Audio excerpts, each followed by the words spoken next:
24 साल, 25 साल, 25 वर्ष के आते आते विवाह हो जाना चाहिए। उम्र बढ़ रही है, दाल मोटी हो रही है, अब वो झुकने को तैयार नहीं है। लेट शादियां होती हैं तो पत्नी का अलग स्वभाव है, पति का अलग स्वभाव है, मिक्स होने में टाइम लगता है। और उसमें अगर कोई माता पिता, सास ससुर, नाना नानी, दादा दादी संभालने वाले नहीं हो तो परिवार में बिखराव आ रहा है। थोड़ा सा संभालने की बात है। पानी बह रहा है, एक छोटी सी पॉलीथीन मुंह बंद कर देती है उस नाले की, तो पानी बहना बंद हो जाता है और उफान आ जाता है। ऐसे स्थिति है। उन बच्चों को समझाने वाला या तो कोई है नहीं, या वो उनके समझने को तैयार नहीं। शादी के 3 साल बाद, 5 साल बाद तलाक हो रहे हैं, तलाक की संख्या बढ़ रही। ये हिंदू संस्कृति में तलाक नाम का कोई शब्द नहीं है। वो तो बताइए, डाइवोर्स नाम का कोई शब्द हिंदुओं की डिक्शनरी में नहीं है, हिंदी की डिक्शनरी में नहीं है, आयातित है। हमारे यहां तो गाते हैं ना, जन्म जन्म का साथ है हमारा तुम्हारा। दोनों एक रस हो जाते हैं पति पत्नी। एक अगर गुण दूसरे में, दूसरे का गुण उसमें आ जाता है और दोनों दूध और पानी की तरह एक हो जाते हैं।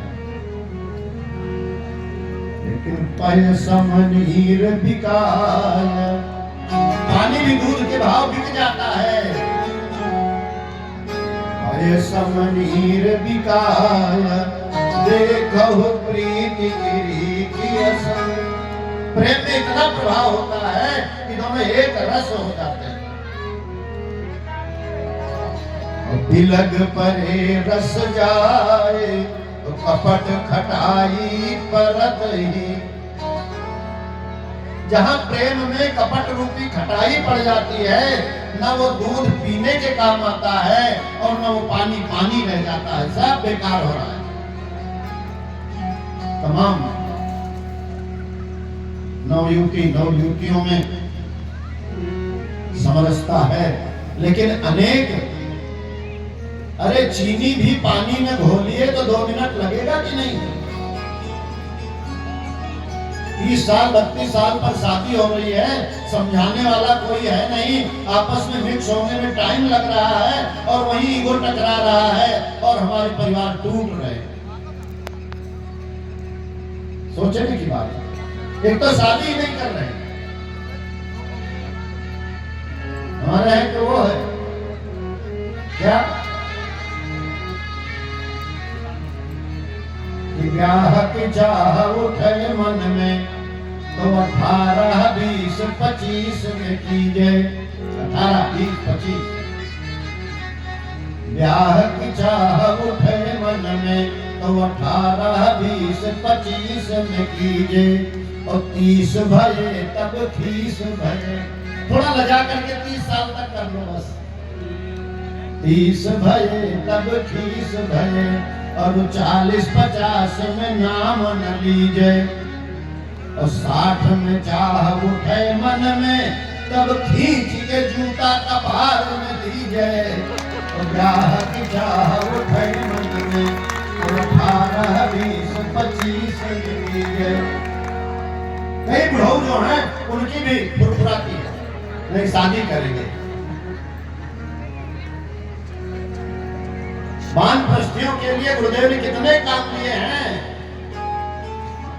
घर घर में जाना है, पत्रिका बांटना है, जन्मदिन मनाना है, विवाह दिन मनाना है, संस्कार कराना है, लोगों के बीच में बैठना है, अपने अनुभव का लाभ देना है। उधर ध्यान नहीं है, बुढ़ापे में शादी करेंगे।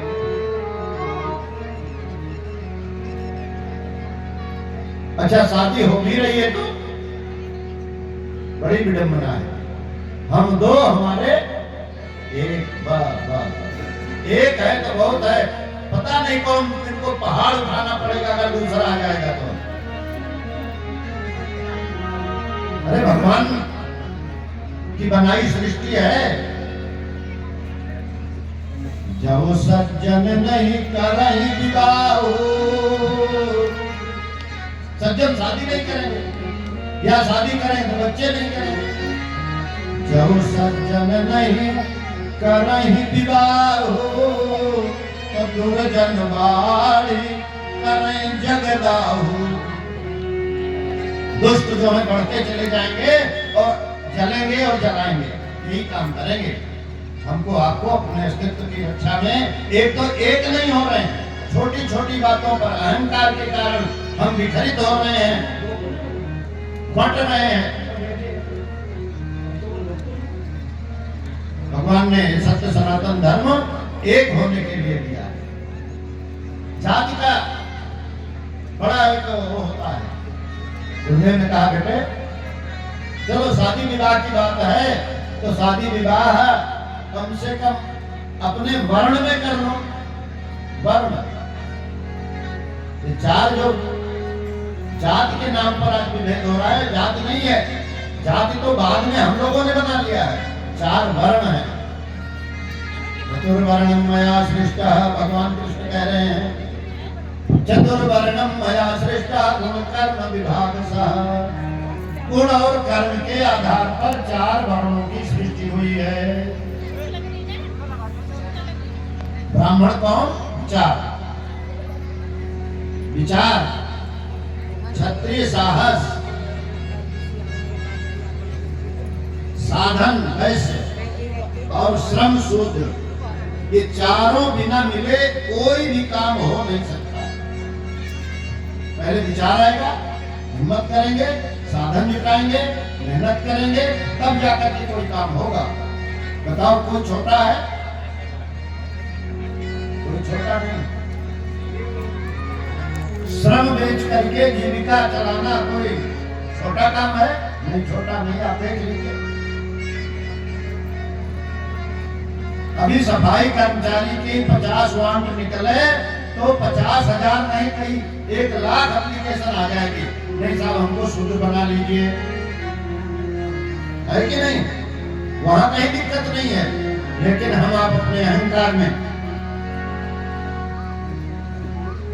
अच्छी बात, श्रम से अगर कोई नफरत करता है इसका मतलब उसका जीवन अंधकारमय है। कोई मेहनत नहीं करना चाहेगा तो कितना भी हो सब नष्ट हो जाता है। मेहनत करेंगे नहीं और इधर आलस, प्रमाद और तमाम बुराइयां आ जाएंगी तो क्या होगा? फिर धन का अंबार हो, फिर भी अगर ऐसा व्यक्ति है जो काम नहीं करता है, आलस प्रमाद में पड़ा रहता है, नशाखोरी की लत में पड़ जाता है। हम आपको अपने गांव की एक घटना बता रहे हैं। जहां हमारा जन्म हुआ सुल्तानपुर अमेठी अभी हो गया, तो वहां पर एक छोटी सी रियासत थी। तो वो क्षत्रिय थे, राजपूत, लेकिन कहीं भोजन वोजन करने में वो खान बन गए, बाबू दरगाही खान। एक घड़ा भी लेते थे तो बजा बजा करके उसको कि 5 पैसे में है तो 2 पैसे में लेते थे। बहुत धन इकट्ठा किया, बेगों में भर भर करके रखे। वो तो चले गए। उनके बेटे रजा मोहम्मद इतने नशाखोर, नाचने वाली को मुंबई आदि से बुलाने लगे। क्या क्या हुआ? गोमती नदी में बाढ़ आती थी तो सोने के सिक्के, चांदी के सिक्के नशे में उसको ऐसे फेंकते थे पानी में और कहते थे बाबू दरगाही ने तुमको कैद कर रखा था, हम तुमको आजाद कर रहे हैं। नष्ट हो गया सब। और उनके बेटे बाबू खां, हमारे घर के बगल एक यादव जी का घर था, वहां पर मजदूरी करते हमने इसी आंखों से देखा। धन का कोई घमंड नहीं है। पूत कपूत को का धन संचय और पूत सपूत को का धन संचय। अगर बच्चे को आपने समझदार बना दिया, अच्छा क्या है बुरा क्या है और अच्छाई के चलने में उसको साहस पैदा हो गया। गायत्री माता यही करती। गायत्री माता अच्छाई और बुराई में भेद बता देती है। व्यक्ति की समझदारी आ जाती है, नहीं ये बुरा है और ये अच्छा है। और दूसरा क्या करती है, अच्छाई के मार्ग पर चलने का साहस पैदा कर देती है। अच्छाई के मार्ग पर परम पूज्य गुरुदेव के जीवन को उठा करके देखिए। छोटी सी अवस्था में सनाढ़ ब्राह्मण के घर के थे। गांव में पूरा ब्राह्मणों का बोलबाला था।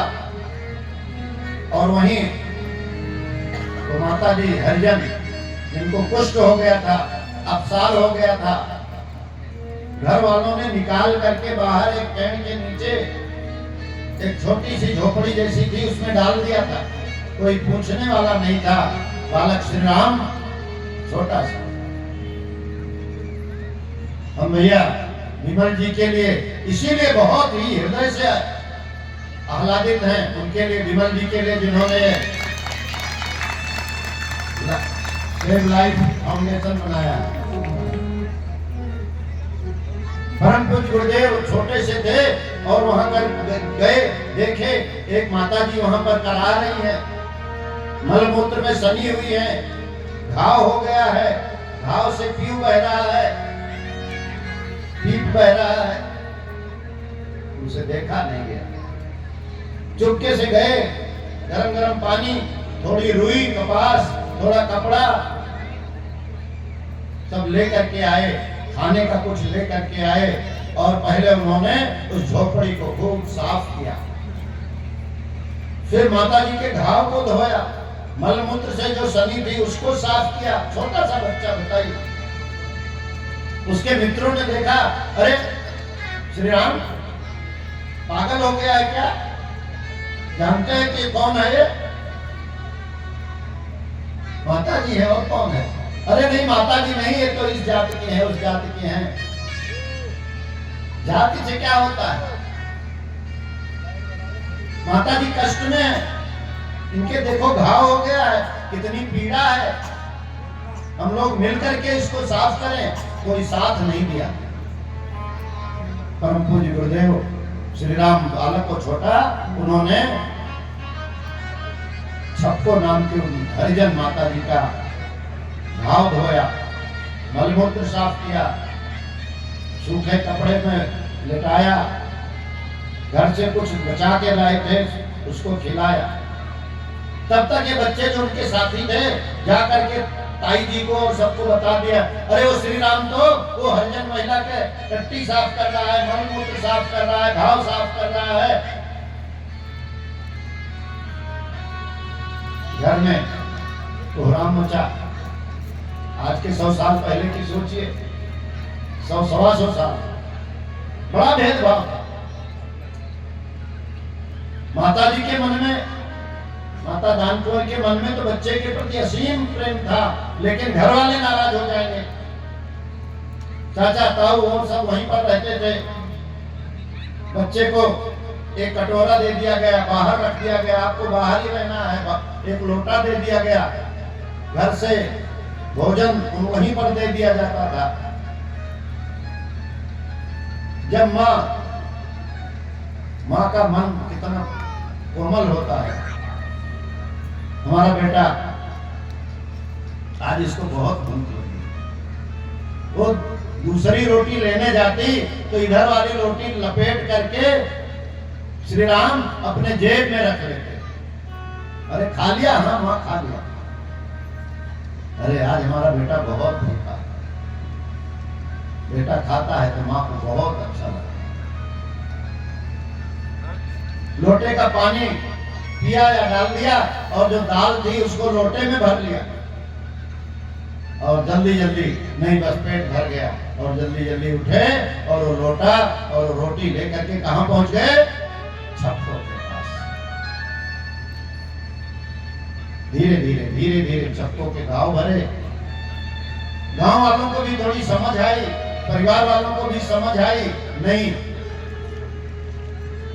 मानवता की सेवा से बड़ा और कुछ नहीं होता है।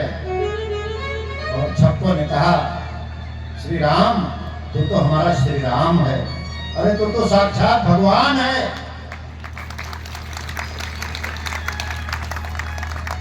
वास्तव में वो भाव संवेदना परम पूज्य गुरुदेव ने हमको आपको दी। परम पूज्य गुरुदेव ने जमींदारी में 2000 बीघे जो जमीन थी, उसका जब 53-54 में 1953-54 में जमींदारी टूटी, तो जो बॉन्ड मिला, बॉन्ड में पैसा मिलता था, उस पैसे से गायत्री तपोभूमि की भूमि खरीदी। दुर्वासा ऋषि के